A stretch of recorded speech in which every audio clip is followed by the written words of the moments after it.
Alright, welcome back, ladies and gentlemen. We are going to be looking for our next series pretty soon, as I think that we are just going to be waiting on Punk versus Billowy. Do you know who Punk is? Is that his actual name? I have no idea. It seems like it. He uses it in game, or he did. Well, I know he was there in game with it. That's good enough for me. But I guess the big bracket holdup that we were talking about is that there is, you know, most of the matches started in the round of 16, but there's one match that started in like the round of 32, just because, you know, the lower seeds and everything.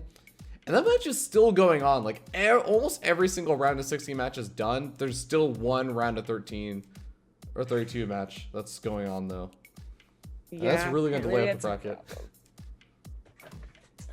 Of course, that player will go on to play off versus Keen, which is already going to be pretty hard. Keen is kind of a scary player. And the winner of that will go on to face off versus Scarlet, who did manage to win her match in the round of 16 versus next Rainer. Hopefully Keen is still around. He hasn't like all tabbed. Oh, yeah. Seems like he is. He's been waiting for an hour now. Do you know who Solios is? This guy managed to 2-0 Tails. No, I don't. Solo, unless it's root solo. Oh man, well, I'm actually gonna try and see if my statistics screen knows about this, because that's what I'm all about today. Okay. Alright. Your stats are working so well. Hey, look, I'm batting 1 for 1 right now. That's not that bad. Okay, let's see. Do I have it? Is it working?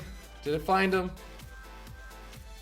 Hey, oh, soloist. I was like Soliostist or something. Oh my god. Oh. Okay. Yeah, well, I found him. He's a Korean Terran player. As expected, we sort of don't know a whole lot about him. He's got $0 in prize money. And we have 3 games, 3 Olimoleague games of him total in the more recent times. So that, I think it's like in the past like few months. And managing to 2-0 Tails is pretty awesome. As you guys can see, like I think most people are at least a little bit familiar with Tails. Has won $23,000 in prize money. As a pretty decent player and pretty well accomplished, but I doubt we're gonna find anything on match history. Yeah, no matches before this, so that's a nice result for him. He's gonna go on to face off versus Oracle. Yeah, I don't know much about Oracle either, but the winner of that will, well, we get to the semifinals, and that's where everything is held up. So could potentially play most likely versus either Keen or Scarlet, and yeah, I'm not gonna say that Keen is more likely because I'm a big Scarlet fan, but well, Keen's been looking fairly good. yeah, he's never like, you know, like, oh my god, amazing like Gyun was, but he's a pretty good Terran. And I just get the feeling that Scarlet doesn't have very much faith in her ZVT. yeah, it's a little bit funny how that goes. Looking at Oracle though, Oracle just seems like it has been a Masters player for a very long time. It's still just a Masters player, unless Oracle tends to play on another account or something. Could very well just be like someone who's like, yeah, got like not the worst matchup in the first round, and he's gonna continue to go on. It looks like a Protoss player, level 15 every single race. Plays a lot of 2v2s. Oh my god. He's like ranked in 2v2 with like 6 or 7 other teams. He has like 7 2v2 teams. He has like 5 or 6 Archon teams. He has a lot of 3v3 and 4v4 teams, and he's ranked in all of them. Well, that's interesting. Don't see much of that. Yeah, whatever happened to like the popularity of 2v2, like team games and just playing with friends? I know we were doing it for a little bit. Yeah, because it's the only game we all agree on, because we're like, kind of good at it. I wouldn't agree on the fact that we're all very good at it, but Well, I mean, it made us feel better than like, I don't know. Armello, where we were just constantly like fighting with each other. Yeah. So we're gonna cast Billowy versus Soulkey, which is now ready to go. Yeah, awesome. All right, I'm pretty sure my statistics screen is going to hold up for this one, because both of these players are a little bit more well-known. As you guys can see, it's going to be a Protoss versus Zerg. We got, first of all, Billowy, probably one of the Korean players. I won't say is super new, because I've been hearing the name Billowy for a while now. But still one of like the newer age players, I would say. Like has not, or at least I have not really seen a lot of Billowy a couple of years ago or anything. So a player that came up more in the past like year or two. And Soulkey, I think, needs some introduction. Yeah, exactly. Ready to go? It is again on Frost because it's the same round that we just so. Yeah, Soulkey doesn't really need any introduction. He has a lot of history if you're around for, I mean, even when Liberty, lately when Liberty wasn't so bad, but of course it was the Heart of the Storm versus Innovation that was really, I guess, his highlight moment. But he's not been performing so well lately, unfortunately. Yeah, luckily for Soulkey, still sitting 3-0 right now versus Billowy. Granted, last matches that they played were back in January. One of those matches actually from 2013. Ooh. But looks like we are ready to hop into the game and introduce the players. All right. So we have up here in the top left-hand corner of the map, Frost, the blue Zerg player. Give it up for Soulkey. In the bottom right, as the red Protoss, he is Billowy. What happened to my StarCraft 2 music? I changed my output, and it's like I can hear the command sounds when I open a menu, but I can't hear anything else. What's the point of that? There's like different audio settings for all the different sound things, but hold that thought. We do have a totally new subscriber, Tremalt. Thank you so much for subscribing. No, thank you. New sub, woo! That's interesting. Well, thank you. And, you know, hopefully you like the Olimoleague. Yeah, because it's returning, it's great. Yeah, and I know something that Rifkin has actually said quite a few times also is that, again, like, if you guys are interested in supporting the Olimoleague, not just like, you know, BaseTradeTV or whatever, you can go over to patreon.com/Olimoleague. It's a really, really great way to support in, like, a community-run event. And I think that's one of the best things, because I know a lot of people talk about, hey, there's really just not a lot going on for Korea. Players who are out of SSL or GSL this season, I think they said like there's some ridiculous amount of time. It's like 7 months or 8 months or something until the next season of GSL or SSL. This is quite literally one of the only other things that Koreans can do. Right. It's really sad to like realize that, because it's only June. Yeah. But for, you know, one reason or another, they made it so there's only 2 seasons, and these seasons last very long, obviously. Like, you know, this is the qualifying round now, but not long enough for the people who got kicked out immediately. Yeah. So again, check it out if you want to support the Olimoleague. Of course, every little bit helps. Even if you only can really spare like $1 or $2. Obviously, don't like go starving because you want to support the Korean StarCraft scene, but hey, if you're interested in supporting it, this is probably one of the only ways you can really do it right now. Then you'll have an authentic Korean pro gamer experience. Get it? Ha! Ha! Hilarious. Boris is getting mad at me right now because I had like the wrong players up on the screen, the overlay. See, this is the thing. Rifkin doesn't put up like the player names on the out of game screen at all, but because I put them up, now I actually like annoy people because they think that they're like, oh, wait a second, I thought that those 2 players just played. Why are their names still up there? Is this a best of 5? Is the score screen wrong? Like, what's going on? I see. So blaming Rifkin for, you know, no one likes change, right? Yeah, exactly. Yeah. I always blame the person that's not here. Yeah, exactly. He is, actually, I think he's sleeping. Yeah, he was at a high school reunion last night. Yeah, so, he was mature and just, you know, figured that he wanted to have a good time, and that's exactly what we kind of brought Fear on for. So not only to cover things, we're just, like, playing, like, too tired. Yeah. Like, literally, we cannot cast 12 hours in a row. but also for when, you know, we need an understandable break, because Rifty and I have been casting for the last month straight. I had a weekend off, so I'm here. Hey, everyone. Yeah. So it's about time you get at least a day off.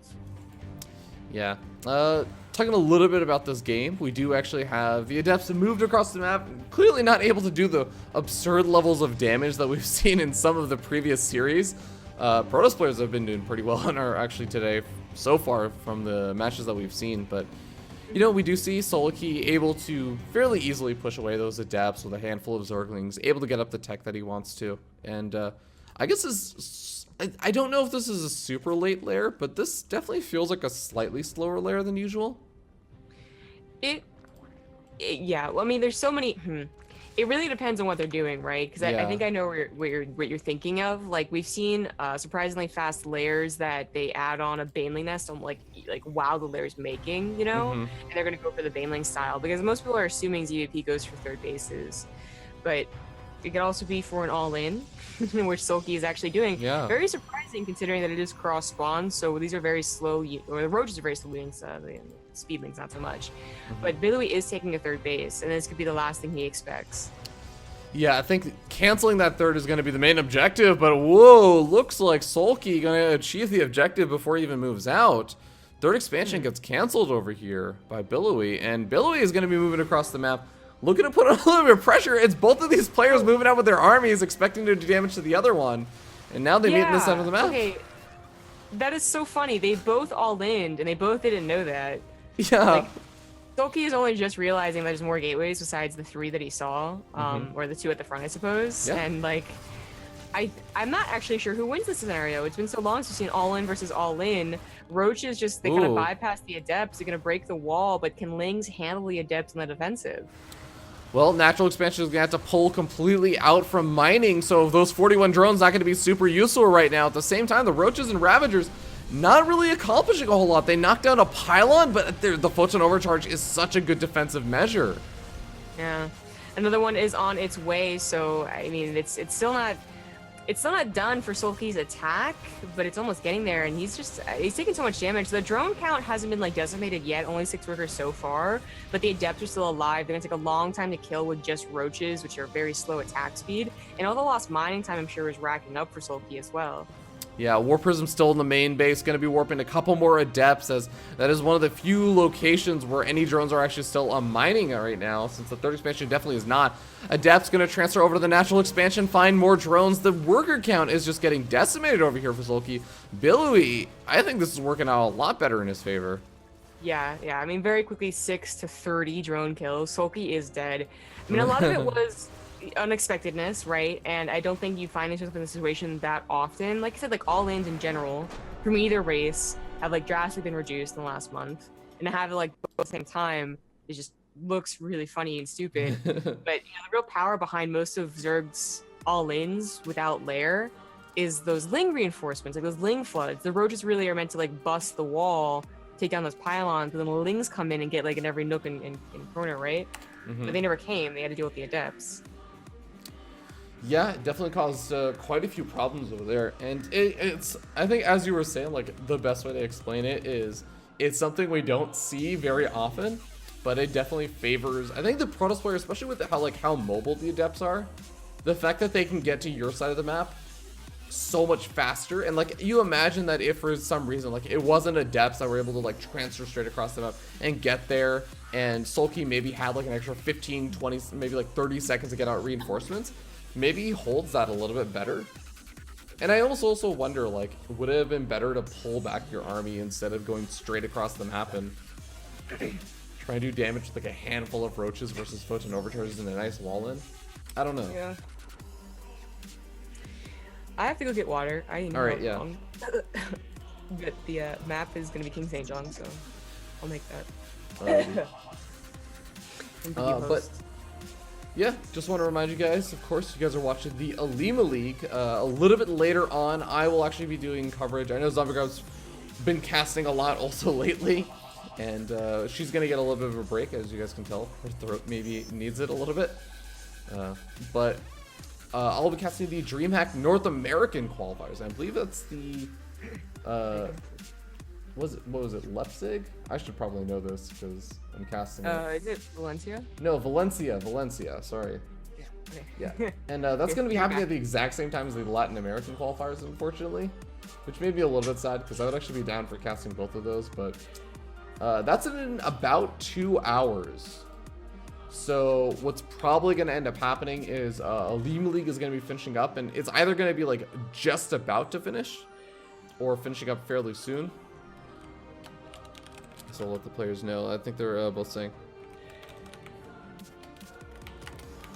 But that is going to be happening fairly fast after the Olimoleague. So we're probably going to be hopping to a short whatever break until the qualifiers start. If not, just maybe like 5 minutes so that I can get something to eat.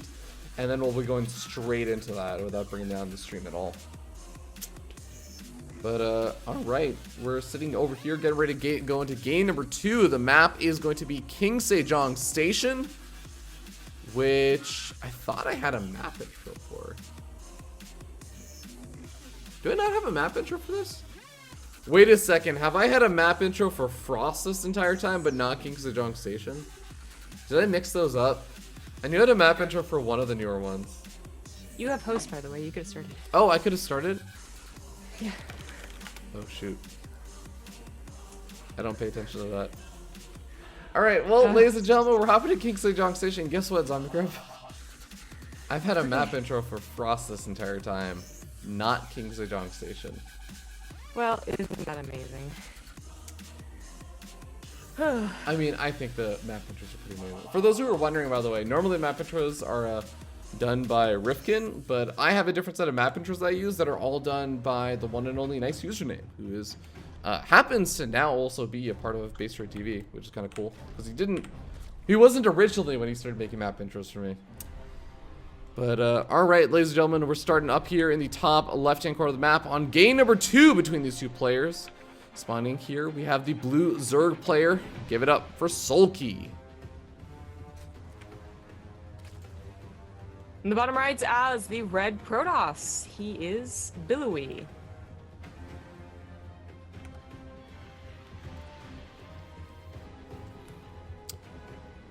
What? Oh, that's why. I was like looking, so I have like a map selector that I use to switch out the map intros. And I was wondering, I was like, I still see 7 map intros there. And I'm like, wondering, like, why are there still 7 map intros there? I still have Invader in my selection. Oh, well, Invader's still in the map pool. Wait, no, yeah, you're right. Wait, what do I have in there? You have... Oh, I have Prion Terraces is the map that I have. That's why.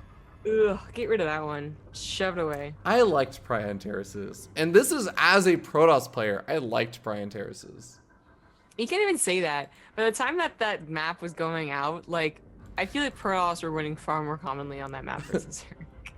I remember when Protoss started winning on that map, and everyone was just like, whoa, he took a game off of a Zerg player as Protoss. What? That's insane. And I was like, oh yeah, you can make a lot of adepts on this map. What the hell? All right, well, King Sejong Station is a one of the newer maps in the map pool, and it's a map that I just find so weirdly interesting, just because I remember when the map came out, I was like, what is this map? This map is so weird with like how wide this choke point is. The third expansion kind of feels far away. There's like this awkward ridge outside of the third and the natural. There's so many like kind of, and the destructible backdoor rocks at your natural. Like there's so many kind of weird things by like old Heart of the Swarm standards on this map. But like people consider this to be like a really, really balanced and normalish map now. Yeah. It's a pretty fair map, and it's an interesting one as well. It's not without its like little tricks and you know whatnot. So you have to actually either remember if you played Heart of the Swarm, or figure out if you're new to Legacy of the Void. This map is new to your map pool. So like the back rocks, for instance, you're gonna see fairly commonly broken by either the Zerg to actually get in, or as the player in that base, so that they can take either the third or the fourth that's outside of those rocks. You'll see them broken down for all lins as well, like sneaky all lins and ZVZ. That was always my favorite way to play ZVZ, was just hide it, try to get the left side. If it was Soulkey. And Soulkey is getting quite a few lings. I don't know if he's anticipating He might just be anticipating the Adept's attack and really wants to have like the perfect amount ready to go. Yeah, he saw a double gateway. I think this is something that Billowy did last game too, so this is just good preparation. Yeah. The Adepts are gonna, I still feel like, be able to get a little bit done just because speed is not going to be finished up for a little bit longer. And they are able to juke and jive a little bit. They're going to sit at the natural expansion. Third expansion going to be under siege. Only one drone over there. And that drone's going to survive too, so pretty well controlled so far by Soulkey. I just imagine like the drones like speed walking away. They're not running because they can't, but just kind of speed walking. Yeah. They don't even target fire is pretty good. Gets like 3 drones. I mean, that's okay for 2 Adepts. Not a huge commitment from either party. I would kind of say it sort of sucks for Billowy. It's not a huge deal, but not being able to make it up in the main base, and I guess most importantly, see, like, are they still mining a ton of gas? Are they heavily droning up? Are they going for, like, a fast roach war? Like, is there anything weird coming out? I think that's one of the things that you sort of also hope to accomplish with those Adepts, and not being able to see any of that does sort of suck a little bit, but again, it's not really the end of the world in terms of losses. Well, the Lings are going to take care of any probe that comes out. I mean, you brought it up when you're quickly going over the map, and while it is a pretty fair and balanced map, it is still frustrating at that third base if the Zerg has any intention whatsoever to try and get it denied. Like, whether that's killing a probe by sniping it or getting us around on the Nexus, and you just can't kill the Lings fast enough. It can be difficult, so you're gonna have to wait a little bit longer to get it. Yeah. You know, one thing I always thought would actually be really interesting, like a weird parallel universe alteration on this map, is, you know how the way that the map is set up, you could potentially, like, wall in your natural, like, that open area by the ramp, knock down the rocks, and go for a third on the other side? Yeah. I almost wonder what this map would look like if you took if you flipped the side that had of the ramp that had the rocks. So that you could take like the slightly further away third expansion, but then you would be able to secure like a 4th and 5th much more easily. Or you could just take a 3rd. This is an interesting question. Because then it would almost like incentivize saying like, well, you could take the expansion that sort of naturally leads into taking more expansions toward the late game, or you could take the easier sort of nicely pushed in 3rd expansion. But now you have to, like, spread out your new ones. What's interesting about King Sejong, and I guess it's seen more in versus Terran than it is versus Protoss for the Zerg, is that a lot of the times they will put down those rocks. They'll take this as their 3rd, but then their 4th will be the one behind the rocks, which actually, like, technically spreads himself out even further, left to right, left to right. But that's just what they were starting to do. And that's exactly how they played TVT, was like left to right, which base you're going to try and kill. But as you see, Soulkey is just pushing in the normal way that you're talking about, the one that kind of like leads into, makes the most sense to get that 4th base. Yeah. It does have a ledge, which can be very obnoxious. A couple of stalkers up there in the late game can actually kill quite a few drones, but it's only if you let them get over there. And so far, we actually haven't seen a game where the ridges on the outer sides have been used yet. It's been more about this direct action in the middle of the map. Yeah, and in terms of direct action so far, we really haven't seen a whole lot. There was like a very small push out from Billowy with a handful of units. It was only sitting on, I think, like 3 warp gates when he moved out, and finally adding up to like 7 warp gates. But even there, that's not an absurd amount. Actually, yeah, only just now getting up to 7 warp gates. It was really just a light pressure to try and force out units for Soulkey. Soulkey can try and push in from both sides, knocking out the destructible backdoor rocks, and there is no foot to overcharge that goes down for a little bit, so one of the pylons will go down very, very quickly at the 3rd. Yeah. 2 more pylons are finishing up, so the roaches are going to have to, I guess, pick and choose right about now if they really want to commit. Looks like they won't. They probably could tear the gateway down and they got away, but oh well. Ooh. I guess he was focused more on the Adept attack, but it's starting to kill quite a few drones because he pulled the drones into it and the Hydras just leave. Okay, bye. Oh boy. Well, I guess they're going to chase the Adepts. The Adepts actually messed up, so tip for that. So 12 drones go down. Now the 4th base is under siege. Yeah, this is a really, really nice pulling and poking from Billowy. Just being able to pull all the units over the natural, move them up into the main base, and that easily secures a kill on the 4th expansion. The units get here just a tad bit too late, and Billowy can just retreat on out, continue to mass up units, and wait for things like Blink and additional gateways to finish up. Oh, apparently not. Oh, this could actually be really bad. He needed to get away with all of those sentries at the very least. They're now just going to lose his entire army. What does he have left after that? Nothing, and he broke down the rocks. Oh boy, there's not going to be any time bot over here. And you can imagine if there were the sentries still alive, they managed to get back over there. Guess what? The Zerg army tried to come in from that right-hand side. They immediately just force fielded out. Nothing is going to happen over there. But now it's not even a problem. And regardless, Soulkey not going to really risk any chance that more sentries are warped in as they were. They're just going to move around to the other side. I don't know how Billowy has a chance to hold this. I mean, Soulkey would really have to over-dedicate into force fields, and there's not even that many force fields to do that. Oh boy. Robotic facility also gets depowered. No more immortals going to be coming out. The natural expansion is under fire. The Mothership Core goes down with one blast photon overcharge. I think that's going to be it. I think that Soulkey is going to be able to even this up. I believe so.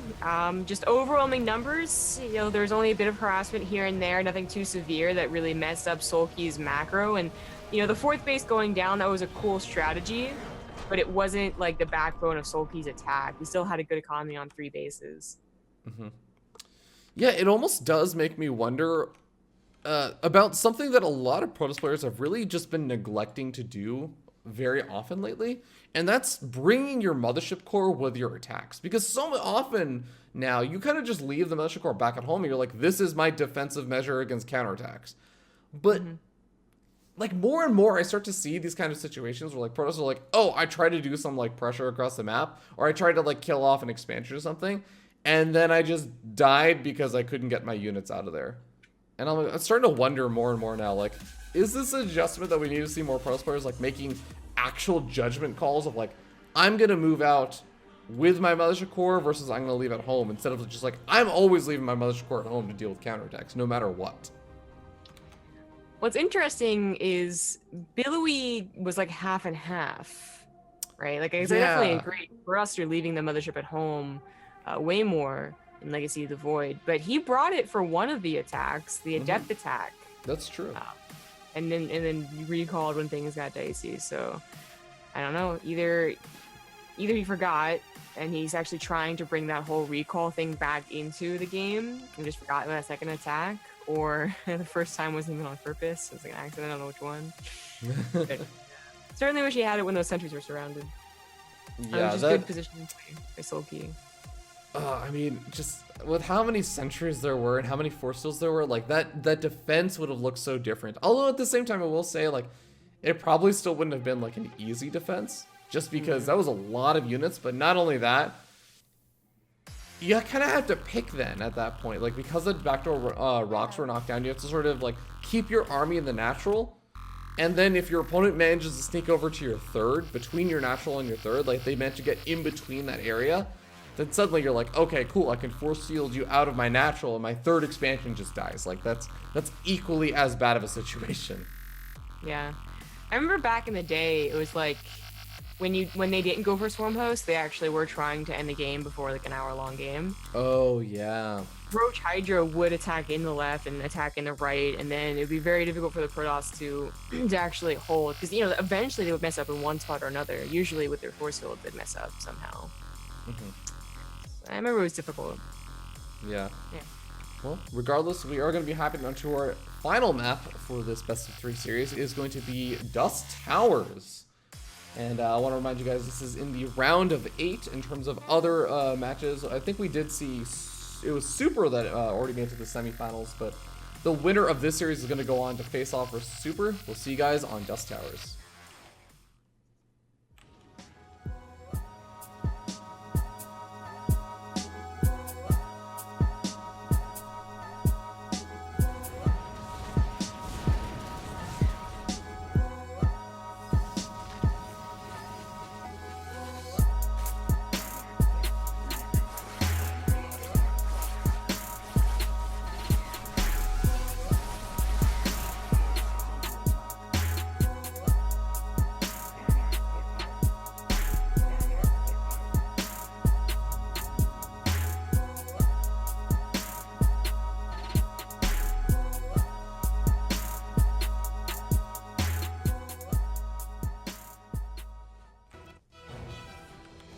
Alright, ladies and gentlemen, we're hot over here in the ace match. Spun down here in the bottom left-hand side of the map, we have the red Protoss player who was able to take game number 1, but had a little bit of trouble on that last map. We'll see if we can take it back. Give it up for Billowy. The top right, as the blue Zerg, he is Soulkey.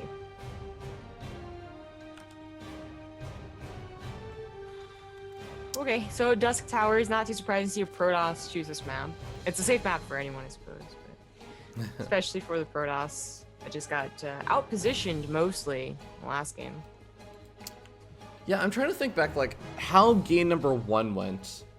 I'm actually having a really hard time remembering game. Okay, it was on Frost, right? Yeah. And I guess the way that was like the weird all-in trading game on like cross position, right? So I guess it's sort of weird to think about because I know like a lot of pro players really do like this map in particular. You can take a lot of expansions very easily and defend them all. But so far, like the last game, the way that it went, it really just heavily favored Soulkey. And I kind of wonder like if this goes to the later stages of the game, is it going to favor Soulkey again, or is it going to favor Billowy? The Dusk Towers, it's like they're both going to get to probably a point that they're both very comfortable with. Yeah. Because, you know, on any other map, you always have to worry, like, how fast can I get my third base? Like, how many units do I think I'm going to lose doing it? And, you know, even when you get the third base, it's like, I know they're going to attack me. When usually, like, both players just agree not to attack each other for 10 minutes. So, I don't know what it'll look like when Billowy is, you know, not scared. He also is macroing pretty hard, like, just on par with Soulkey. Of course, as I say that, like, Billowy decides to once again go for the double the Adept opener, which... I mean, it's not like it's a bad opener, but the Adepts are not doing so much. But yeah, I guess you have to get the 2 gateways after that Nexus, so why not use them? Yeah, and I think it's not only being able to get like maybe a couple of worker kills and force out Zerglings from your opponent, but it's also just the idea that you can get a little bit of scouting information done. Oh, Zerglings actually back up. That's actually really, really nicely timed, because if they had stuck around for even like 5 seconds longer, they would have actually started getting picked off by the Adepts.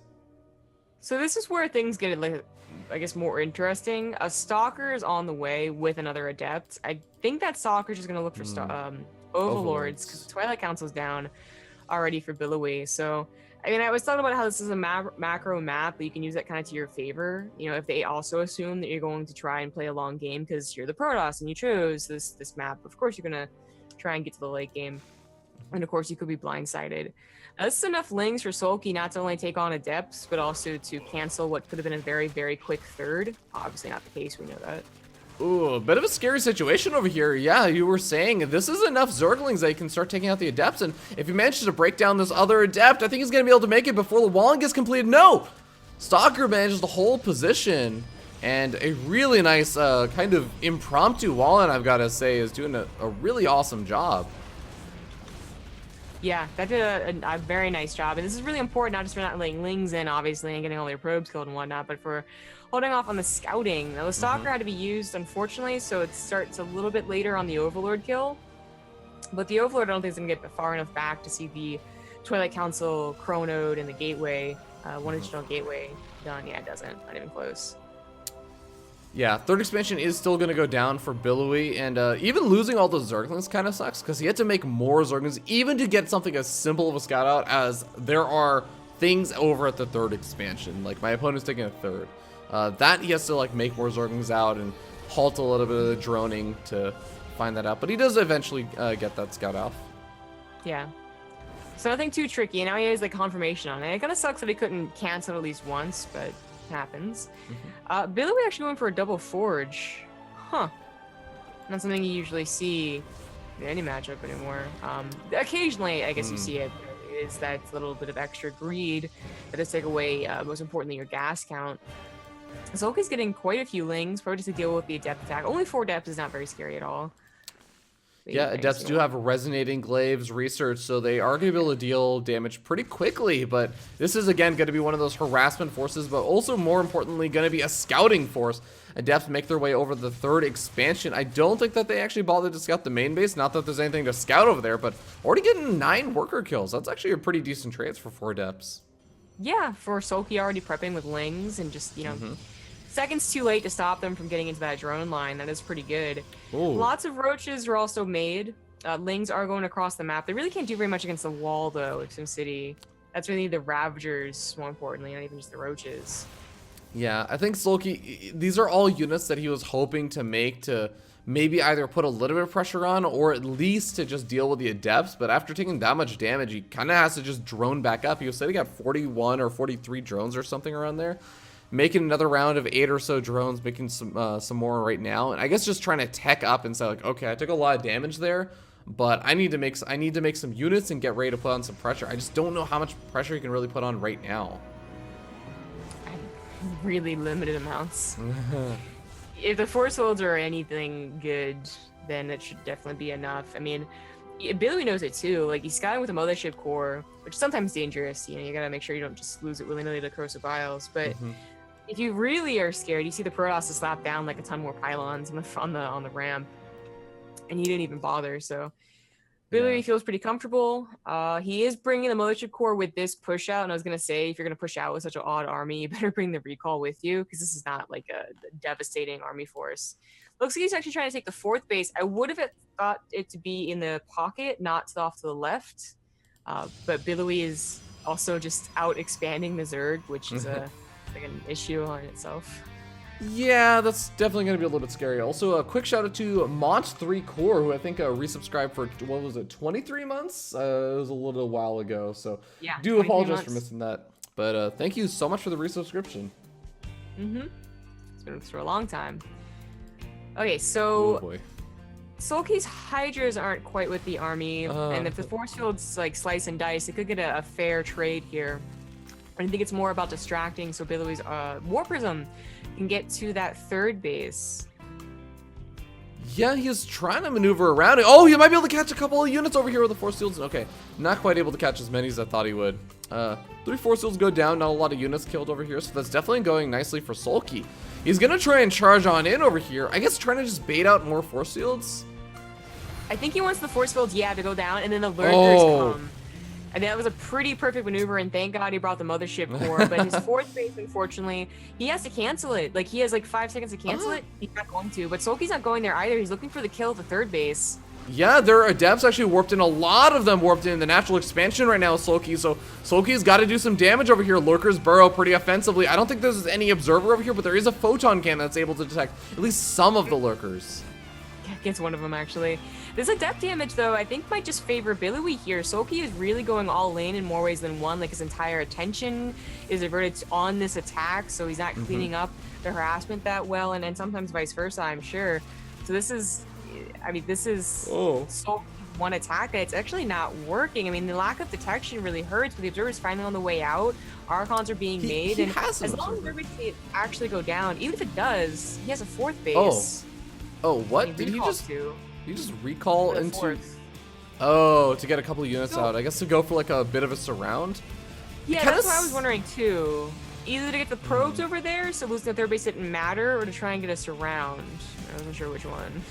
Yeah, well, either way, I really do feel like he has more than enough at this point to clean this up. He's gonna...